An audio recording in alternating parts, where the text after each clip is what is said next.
மல்கியா 4வது அதிகாரம் 2வது வசனம் இப்படியாக சொல்கிறது, ஆனாலும் என் நாமத்துக்கு பயந்திருக்கிற உங்கள் மேல் நீதியின் சூரியன் உதிக்கும், அதன் செட்டைகளின் கீழ் ஆரோக்கியம் இருக்கும், நீங்கள் வெளியே புறப்பட்டு போய் கொழுத்த கன்றுகளைப் போல் வளருவீர்கள்.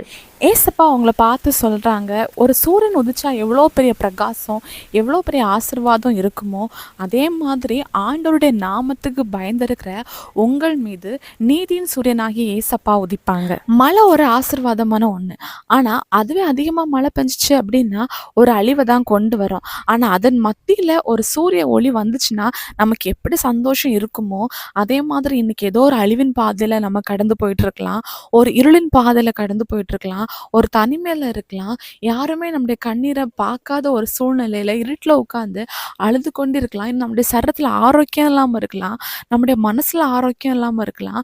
ஆனால் ஆண்டவராக இயேசு நம்முடைய வாழ்க்கையில் உதிக்கும் போது ஒரு ஆரோக்கியம் உண்டு. ஒரு ரட்சிப்பு இல்லாமல் குருடரை போல வாழ்ந்துட்டு இருந்த நம்ம வாழ்க்கையில தான் ஆண்டவர் உதித்தது நிமித்தம் இன்னைக்கு நம்ம ரட்சிப்பை கண்டு கொண்டோம்.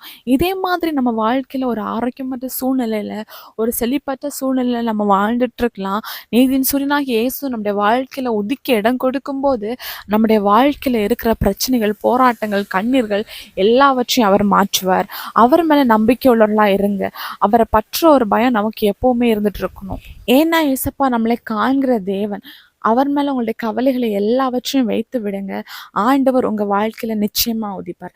விசுவாசிங்க, அற்புதங்களை எதிர்பாருங்க. இயேசு கிறிஸ்துவின் நாமத்தில் ஆமேன்.